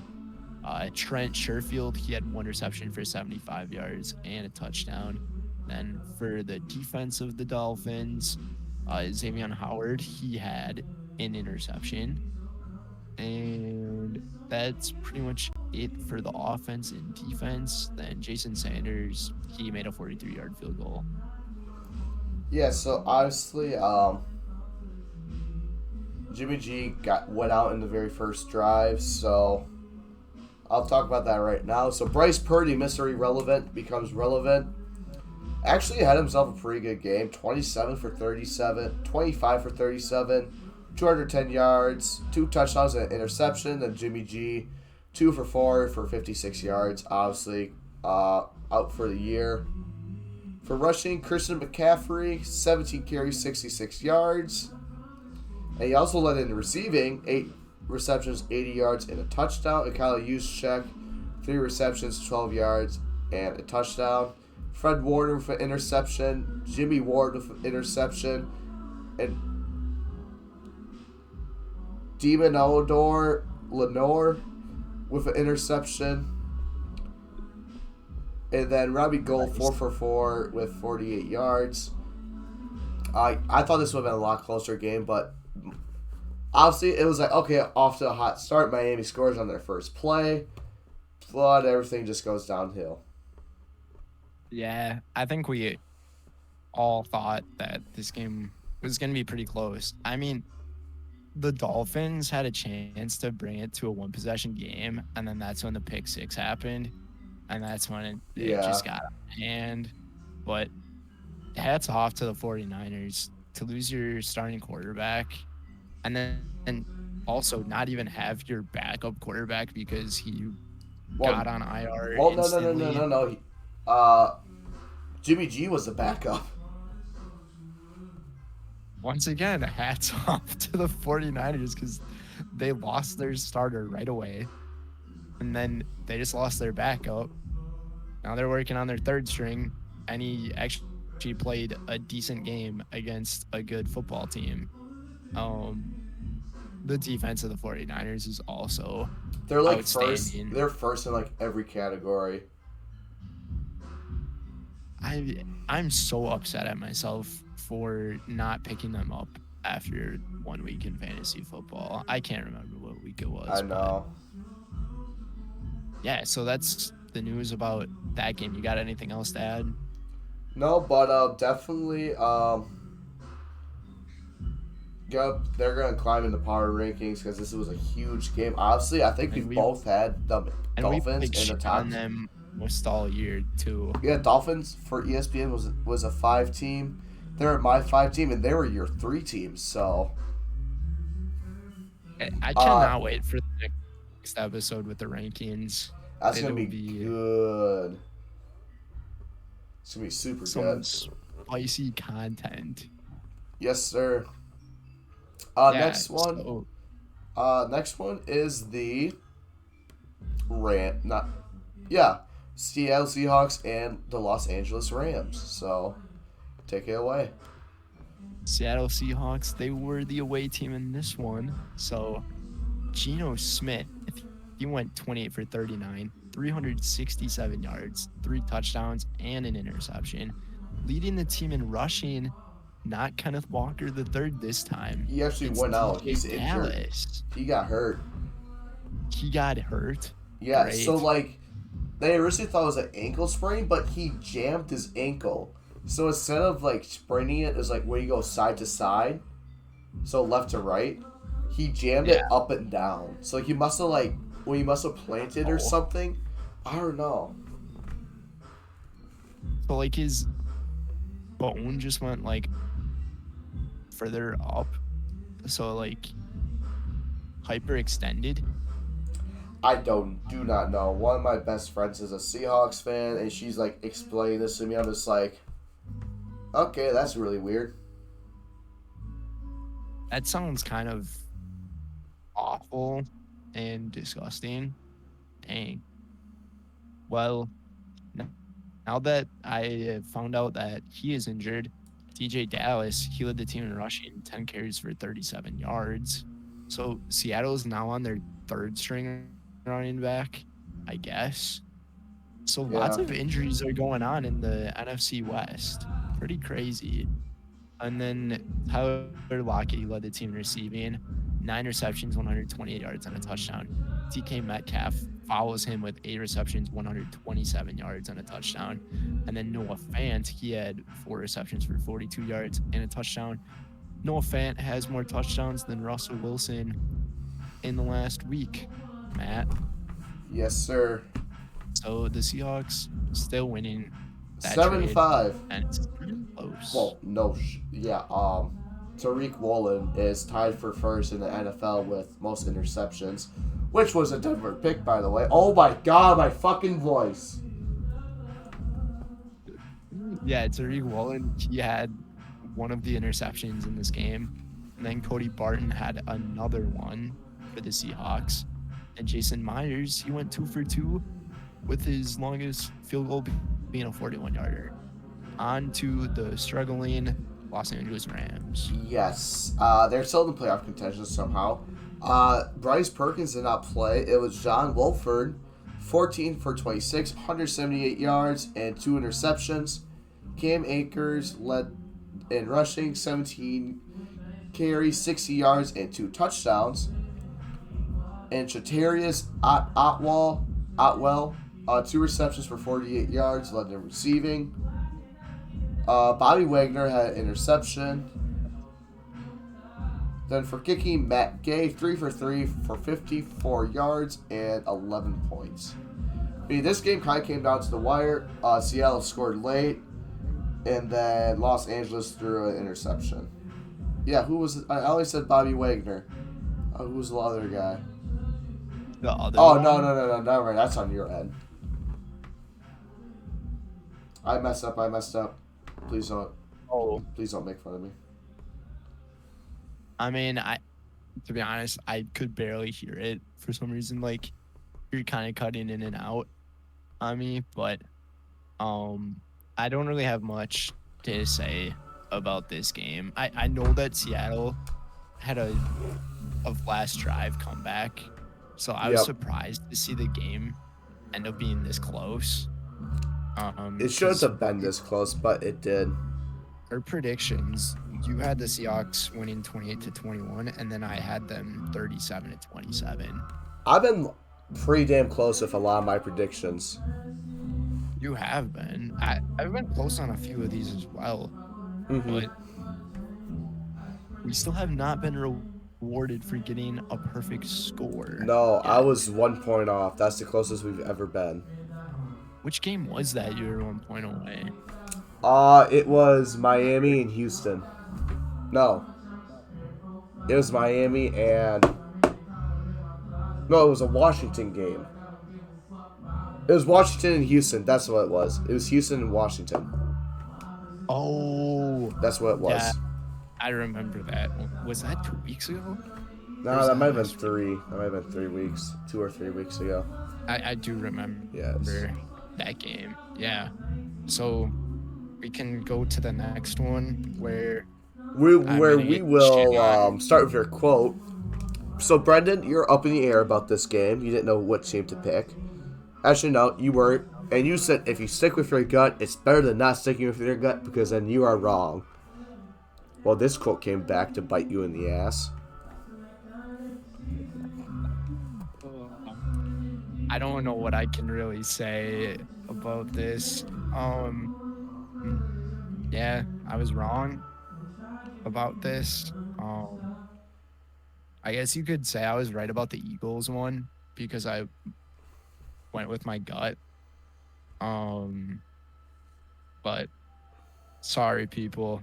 Um, I let you guys down. I let myself down. I let Matt down. The Chargers did not win. They actually No, lost that by a was a touchdown. surprise. I'm like, wow, they actually Okay, lost. Keenan Allen, what is 4th and 12 play. what a Phenomenal. catch? Yes. What a catch, dude. What Oh, is up with the Chargers and the Raiders playing in extremely close games? I have no idea. They Like, do it every week. I know. So I think that's why I had a tough time going with this one, and I said to stick with your gut, Mm-hmm. You want to which, go over their stats on the away sideline? yes. So for the Chargers, who I selected to win, they're now 6-6. Justin Herbert went 28 for 47, 335 yards and a touchdown. Austin Eckler led the team in rushing, 10 carries, 35 yards. Keenan Allen, we just mentioned his amazing touchdown catch. Was that a one-handed catch? It was. I just remember the defender being like right on him, and Herbert just slinged the ball down the field, and he just made a fantastic play on it. He did. But he had 6 receptions for 88 yards and that touchdown. Bryce Callahan, he had an interception for the Chargers, the only one. And then Cameron Dicker the kicker, went 2 for 3. 37 yards was his long field goal. All right. So on the home sideline in LV, Derek Carr, 16 for 30, 250 yards, 2 touchdowns and an interception. Josh Jacobs, 26 carries, 144 yards and a touchdown. Receiving, Devontae Adams went off. 8 receptions, 177 yards and 2 touchdowns. Nothing else special on defense. Daniel Carlson, 2 for 3. Longest was 55 points and 9 points scored. I mean, obviously, like these teams that when they play each other, these two people when they play each other, it's always super close. I don't get it. Like, it's not even when they play each other, it's every team they play against. Mm-hmm. For some reason, they play in these really close games that give people heart attacks, and I know you could relate. Oh very yeah, that's well. me every week. So, I mean, be glad you're not a fan of one of these teams.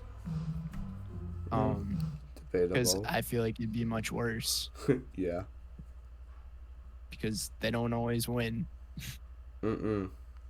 They bend and they break. Yes, they do. Except since both of them played each other, only one could bend and break, and that is the Yep. Chargers. That's all I got on that Yeah. one. That's what all that I got on mine. On to Game the of next the one. week. Game of the week. Uh, So, yeah, you can yeah, the start point out on this spread one. was Like exactly the same as I said earlier. Uh, it was 3 points, 3 point spread. Cincinnati 27, Kansas City 24. As I said, Batman versus Superman. We both picked the Cincinnati Bengals in the upset, and we were right. I said 28-27. You said 21-28. So 31-20. Yeah. 31-28. Yes, excuse me. Um, Joey Burr, let's Oh. go. All right, take it I get him. away for the Kansas City. Yes. Unfortunately, I can't talk about my guy, but Patrick Mahomes, he went 16 for 27, 23 yards and a touchdown. And then leading the team in rushing was Isaiah Pacheco, 14 carries, 66 yards and a touchdown.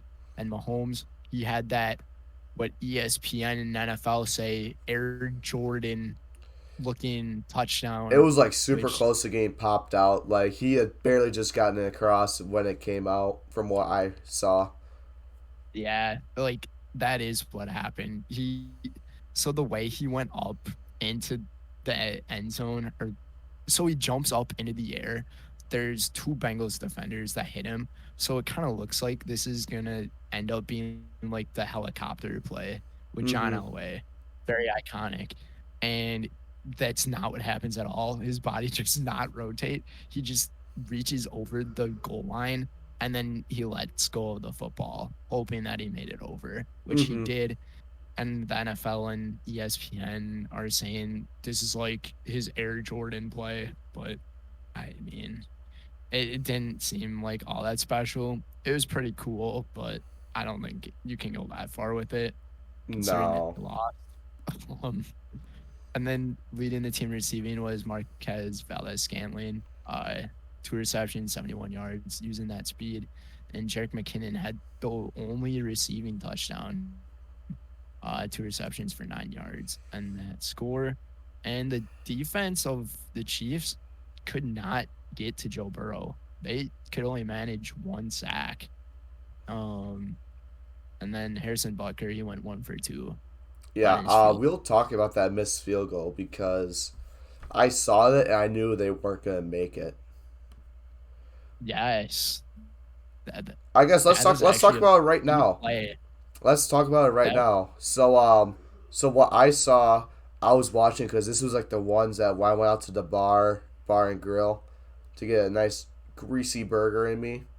It was the snap was low, and so right as about Bucker was going to kick it, he had the placeholder had just got it set, so it was like super. It was a bad snap, and obviously he pushed it right, so it wasn't good. it's not even the kicker's fault though on that. No, It's mainly the snapper. snapper in the You got to holder. place it in the right spot in the holder. Gotta hang on to it, set the ball down at a good moment in time. But they couldn't do that, and it's funny that since they missed that, like it could have been to overtime. But I think a That would lot tied the of game. I think a lot of that last drive of the Bengals though would have been different. Oh, And for that sure. clutch catch by Tyler Boyd at the end of the game, oh my gosh. Joe Burrow threw that with a lot of fire on it. He did. And And now, it is an amazing play. And the final score of this one, believe it or not, is the same as last year's AFC Championship game. yeah, I saw that 27-24. So if these two teams play each other in the AFC Championship and the score is 27-24 Bengals at some point in the game where it's not final, Kansas City Chiefs fans, you might be cursed. Yeah. Um, I guess I'll take it yeah, away on my side. Joe Burrow, 25 for 31, 286 yards and 2 touchdowns. Samaje Burr, uh, Perine, 21 carries, 106 yards. Joe Burrow, 11 carries, 46 yards, and the touchdown. Jamar Chase led the team in receiving. Welcome back, Jamar Chase. 7 receptions, 97 yards. T. Higgins had caught one of the touchdowns. 3 catches, 35 yards. And Chris Evans, not Captain America, 1 reception, 8 yards, and a touchdown. Sam Hubbard got a sack. Joseph Osia got a sack. That's 2 sacks, only 2 sacks. And Evan McPherson, 2 for 2, scored 9 points, and the longest field goal was 41 yards. Potential AFC matchup here, AFC championship match. And as we pointed out to begin the episode, we said the Bengals are the best team in the AFC right now. We stand by that. We do stand by that because if you want to go by my logic, Bengals beat the Chiefs. Oh, never mind. Bengals beat the Chiefs. I was gonna say beat the Chiefs. Yeah, I was gonna say something like that. I was like, oh wait, no, that's wrong. I want to see the Bengals play the Bills. That's a game I want to see. That would be such a good game. I don't think we've seen Joe Burrow against Josh Allen. I don't think so, no. Yet. Let me look that up real quick.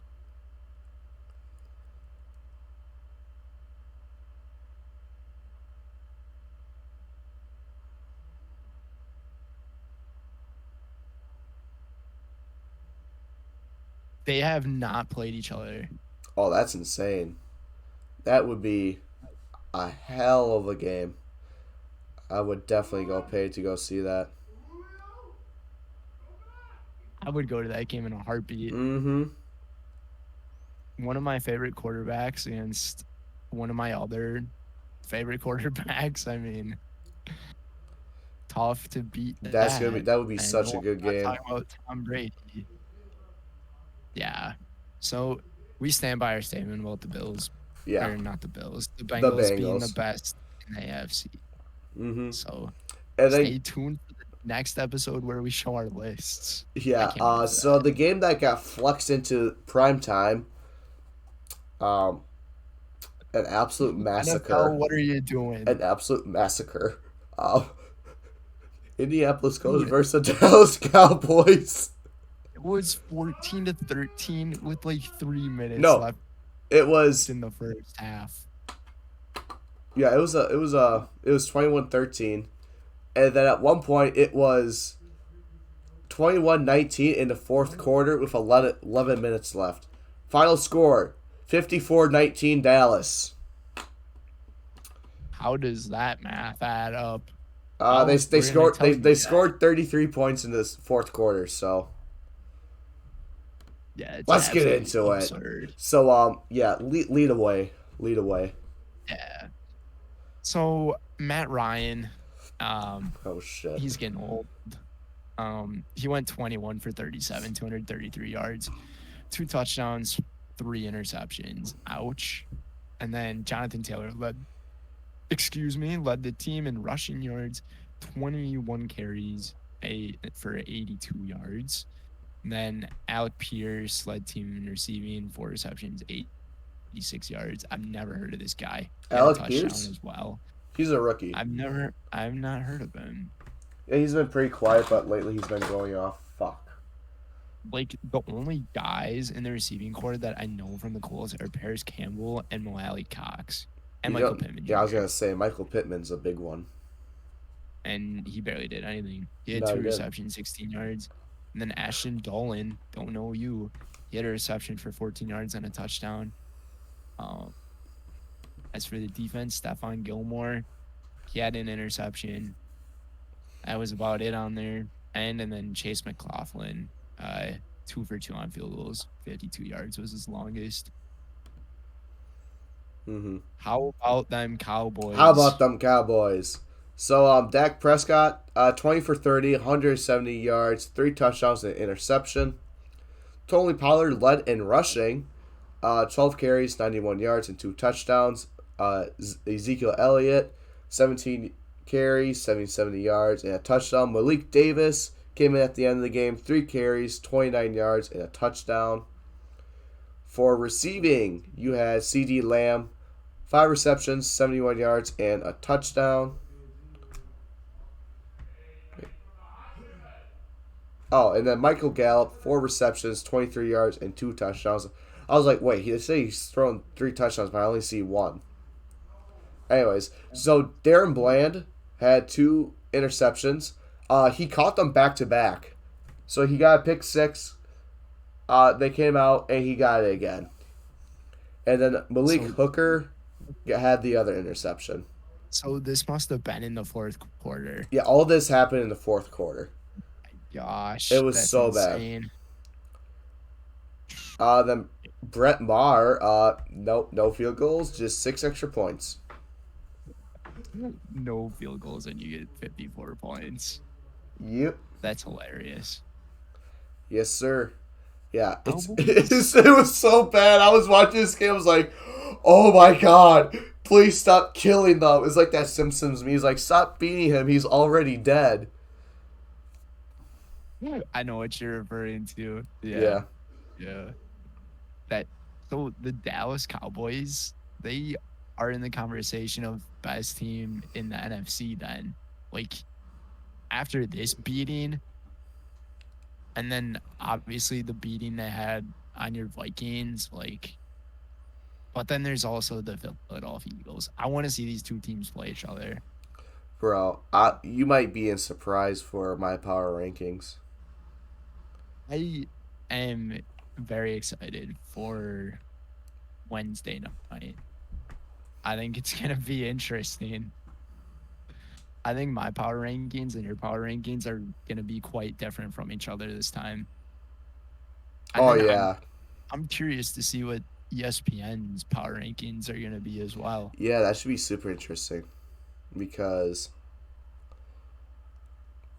honestly, like the Chiefs won't be number 1. Obviously, I think the Chiefs will be 2. I think Cowboys I don't not know. Chiefs. I don't know. You think they're gonna go to 3? I think they're going to be bumped down to 3, and because of Dallas is beating Dallas and then 2. obviously Philadelphia. That's hilarious to think about. 2 very liked and hated franchises in the top 2. But we got one more game to talk about, and then we can go over the current playoff picture, and then that will be it for this episode. So, yeah, the Monday night game. Yeah, that just ended about hour and a half ago. TB12 comes back down 16-3 to win the ball game. Yeah, it's pretty Tom Brady storybook ending, and His Buccaneers, they don't have a losing record. His 58th career game-winning drive. They don't have a losing record anymore. No, they do not. 58. They're 6-6. Insane. 58 game-winning drives. That's insane. That's I think that's the most. that's 56. Like 56, not 58. 56 career. 56. That's still like 3 regular seasons of games. Yeah, because it's 17 Think weeks. about that. 17 weeks, 16. So if you do 16 times There 3. used to be 17 So that's weeks. 14. Now there's 18. Yeah. So if you do 17 times. So you're looking just at do 20 times 3 and then subtract 9. 20 times Yeah, 3. 51 right there. Yeah, because You got, so it'd be like 3 seasons and then you subtract 9 because they play 17 games. yeah, so they play 17. So okay, be 17 51. times 3 is It'd 51. be 51. Yeah. So it'd be 3 seasons and I know 4 playoff in 5 games. season. In 5 games. 4 seasons and 5 games of 17 game seasons. That is what we're going off of because that's what the schedule is now. But yeah, this was obviously you were looking good. You were saying before we got, I was like, yeah, the Saints are gonna win. I'm gonna go do so well. If you would have won it, you would have been 12-2. The best record we had on the podcast for the weekly pick'em. And one of those losses was a game that I was sticking with my gut that I shouldn't the have. Chargers and Raiders. So if I would have changed my mind on that and the Saints didn't decide to get wrecked by Tom Brady, Mm-hmm. my record would have been insane. Oh yeah. Um, I did not want to say anything about my record about this game though, because I know it's Tom Brady. I know what he's capable of doing, Mm-hmm. and he did it once again. So Yeah. yeah, I'll talk about the New Orleans Saints though on the away sideline. So Andy Dalton, he went 20 for 28, 229 yards and a touchdown. Then Taysom Hill, he went 1 for 21 yards. Mark Ingram, he led the team in rushing, 7 carries, 27 yards. Alvin Kamara, 1 yard behind him with 12 carries. Rashid Shaheed led the team in receiving, 4 receptions, 75 yards. Taysom Hill had the only receiving touchdown for this team, or offensive touchdown for Mm-hmm. that matter. 2 receptions, 35 yards, and that touchdown. Then Mario Davis had an interception off of Tom Brady, and Will Lutz went 3 for 3 on field goals, 38 yards being his long. Mm-hmm. Yeah. So with TB12 on the home sideline, uh, 36 for 54. So they threw the ball a lot. You can clearly see it. They do because 281 yards, 2 touchdowns, and an interception. Leonard Fournette led the team with 49 rushing yards and 10 carries. So, very pass-heavy game. And then you have Chris Godwin, who led the receiving corps tonight. 8 receptions, 63 yards. Rashad White, 6 receptions, 41 yards, and a touchdown. And then Cade Otten, 6 catches, 28 yards, and a touchdown. Levante David with a sack. Carl Nazib with a sack. And then Ryan Suckup, 1 for 1, 21 yards, and scored 5 points with the 2 extra points. This extra point was huge. It was. I mean, not these days. The extra point isn't guaranteed. Like we kind of like a lot of people say like, oh yeah, like back then when it used to be, what was it, 19 yards? Yeah, it used to be from the 2 yard It was line. like a 19-yard attempt. It was like Or okay, 18-yard attempt. yeah. It was like okay, we'll go back, go get food from the kitchen, and now you're gonna say, all right, now I gotta see if they'll make this field goal because now it's super interesting. It makes things so much more interesting. Mm-hmm. And I love that they made the extra point longer because It changes the game. one point is crucial in a lot of games because it can determine whether a team wants to kick a field goal in a game or they want to go for it on a fourth down to get up by a certain amount of points to possibly be up by at least 4 points so the other team has to get a touchdown. Like it just is all back and forth and interesting. Yeah. So it's nice that they added that. But the Saints are now 4-9, and the Tampa Bay Buccaneers are now 6-6. There is no team, or I guess they're the only team with not a losing record in the NFC South. Yes. Yeah. So that's Spider-Man meme. You can kind of cancel that out. Yeah, I mean, there's still. If you go to standings, you look at the NFC South. Yeah, they're only a game and a half behind. Tampa leads at 6-6. Atlanta's 5-8. Carolina's 4-8, and New Orleans goes to second to last in that game. They're 4-9. Oh my gosh, I'm looking at all the point differential, and all the teams like yeah, like the Rams are -79, Arizona's -57. Seattle is +14. San Fran is +92. For your Vikings, back in the positive. They are, yes. New Orleans is -32. Carolina's -36. Atlanta is -24. Tampa is -2. Chicago is -63. I mean, that's not as bad as LA, but still. Packers is -39. Detroit's -9, consider being 7-5. Minnesota is +10. Commanders are -3. The Giants are -7. Get a load of this. Dallas Cowboys +127 and Philadelphia Eagles +112. And Wow. then you get the Broncos, who's actually not that bad. -38. Las Vegas -4. The Chargers -37, and then Kansas City is +80. Houston is -99. Jacksonville -14. Indy -89. And Tennessee -21. That's the only one that's in the red for the whole division. And not a single green division yet. So in the AFC North, you got Pittsburgh -64, Cleveland's -10, Cincy is +57, and then Baltimore is +49. And now you have the AFC East, which is all green. New England at +23, the Jets at +29, Miami at +10, and just almost topping the Cowboys, the Bills +124. So I think that's super interesting. That's a little fun fact that I find super interesting. You said a lot of numbers, I did.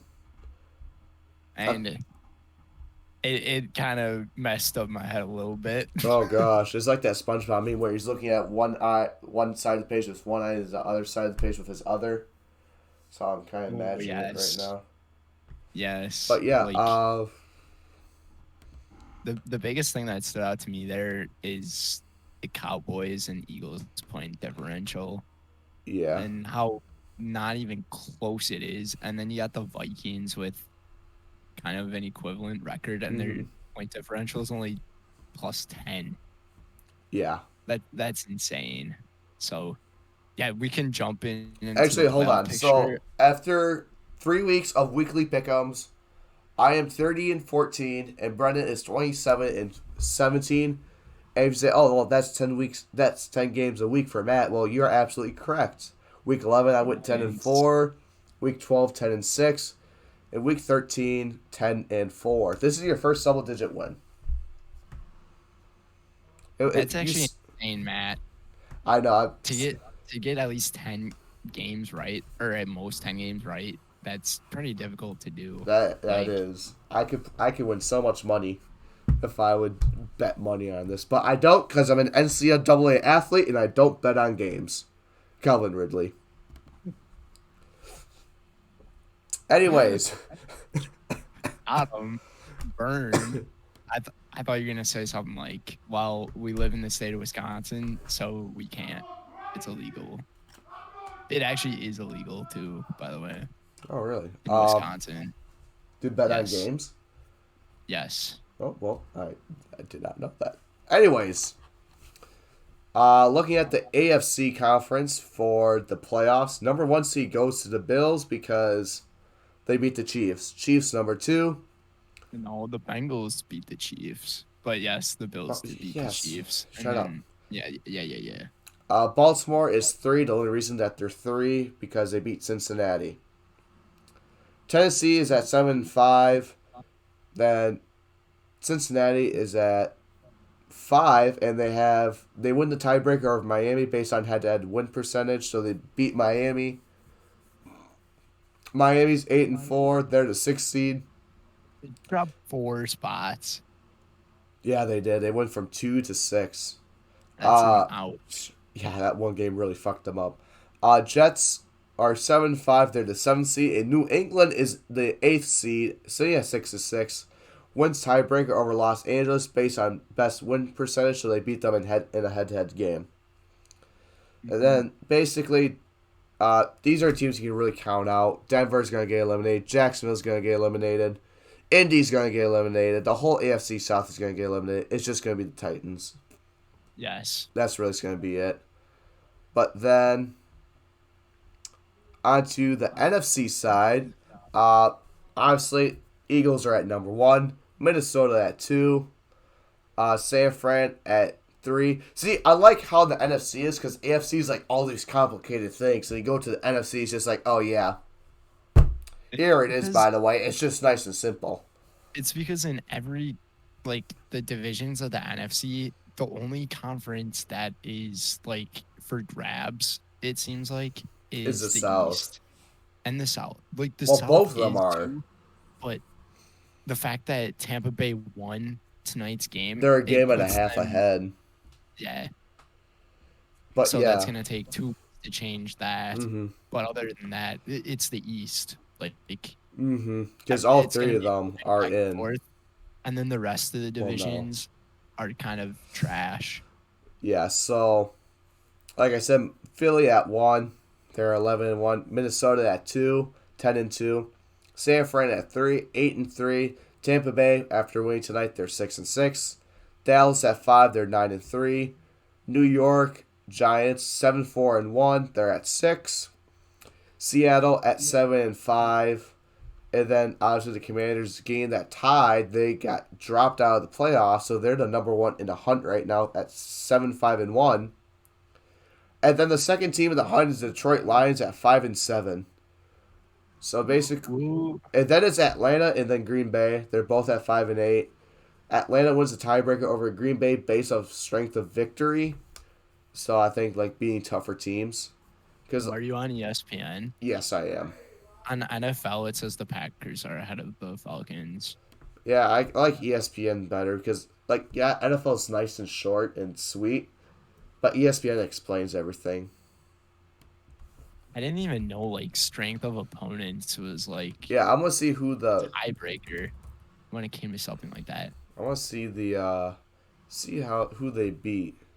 You kind of got to feel bad for the Commanders then, because like Yeah, they've been they end playing up so not making the well. playoffs because of a tie. That really says something. Yeah, so Atlanta lost to uh the Saints. Actually, I'll just tell you who they won. They beat the Seattle, which is huge. Okay. They beat the Browns. They beat the Niners. They beat San Francisco. Then they beat Carolina in overtime. Yeah. They beat Chicago, and now they're on their 2-game losing streak. So yeah, they definitely deserve. If you beat San Francisco and Seattle, you just that's a lot. That explains why they. That's why, because who has a pack? The pack. Quite a bit. The Packers' only big win is the Cowboys. Yeah, and that's not a lot. So we look. They beat the Bears. Okay, Bears still suck. They beat the Buccaneers. They still suck. They beat the Patriots in overtime. That's kind of like when you kind of like see their downfall. They lost to the Giants, lost to the Jets, lost to the Commanders, lost to the Bills, lost to the Lions, beat the Cowboys in overtime, lost to the Titans, lost to the Eagles, and then beat the Bears again. Now they go into their bye week. Then they play the Rams, go down to Miami, host the Vikings, which will probably be attending that game, and then they host the Lions. So, oh, the Rams and Packers is a Monday night game. I didn't realize that. But that a Monday night game, great. Yeah. So, but yeah, that's an interesting. Like, yeah, your best win is against the Cowboys. Patriots are 6-6 as well. Bucks are 6-6, and the Bears are fucking 3-10. So yeah. So 5 of your wins came. 2 of them came from the Bears. So Bears still suck, baby. the Bears still suck. The Bears still suck. Anyways, that's it. Do you have anything else, or then we'll wrap up here? I don't have anything else to add. I think we can call it wraps for the night, reaching close to midnight. So yeah. So thank you everyone for joining us tonight on this Monday night at 11:54 p.m. Signing off on the home sideline, Matty Icy, aka Matt Crawley. And signing off on the away sideline here in Stevens Point is Brett Stock Golf, 99 Brett's. big breasts, more problems, whatever you want to say. Yeah, Brenden Retzloff. We will see you guys next time here on Down on the Sidelines. See ya Wednesday, folks.